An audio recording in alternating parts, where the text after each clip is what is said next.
আসন ভাগ বতৰুৱাক লৈ অগপ বিজেপিৰ কেইবাখনো গোপন বৈঠক বিজেপিৰ ৰাজ্যিক সভাপতিৰ সৈতে অগপৰ অতুল বৰা কেশৱ মহন্তৰ কেইবালানি বৈঠক শীঘ্ৰে চূড়ান্ত হোৱাৰ পথত মিত্ৰজোঁটৰ আসন 2024 বিধানসভাৰ নিৰ্বাচন সমাগত এনে সময়ত প্ৰতিটো ৰাজনৈতিক দলৰ প্ৰাৰ্থিত্ব প্ৰত্যাশীসকলে নিজা নিজা সমষ্টিত ব্যাপক প্ৰস্তুতি আৰম্ভ কৰিছে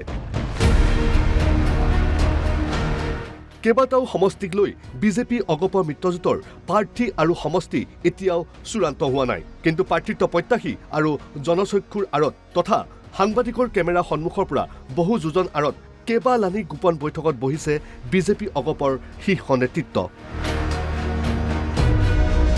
ৰাজ্যিক বিজেপিৰ সাংবাদিকৰে হোৱা এক মত বিনিময় অনুষ্ঠানত এই বিষয়ে মন্তব্য আগবঢ়ালে খুদ ৰাজ্যিক বিজেপিৰ সভাপতি দিলীপ শইকীয়াই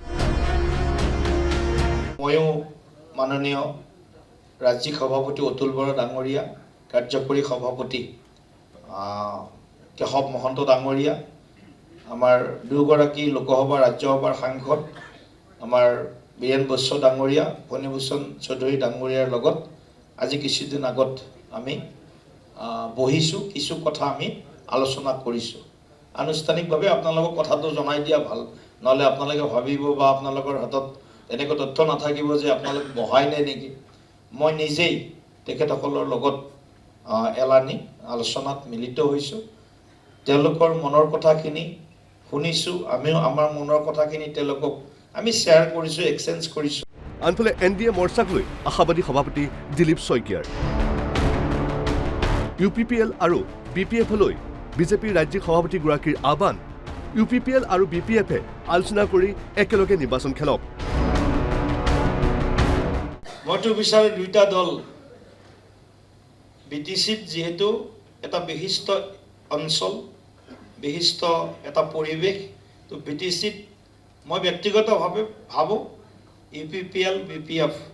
তেওঁলোকে আলোচনা বিলোচনা কৰি NDA হিচাপে তাত নিৰ্বাচন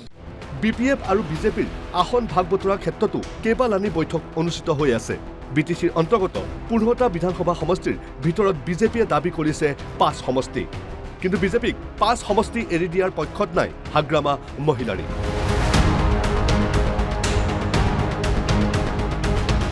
কেমেৰাত সঞ্জীৱৰ সহযোগত মৃদুল লেখাৰু ৰিপৰ্ট অসম লাইভ 24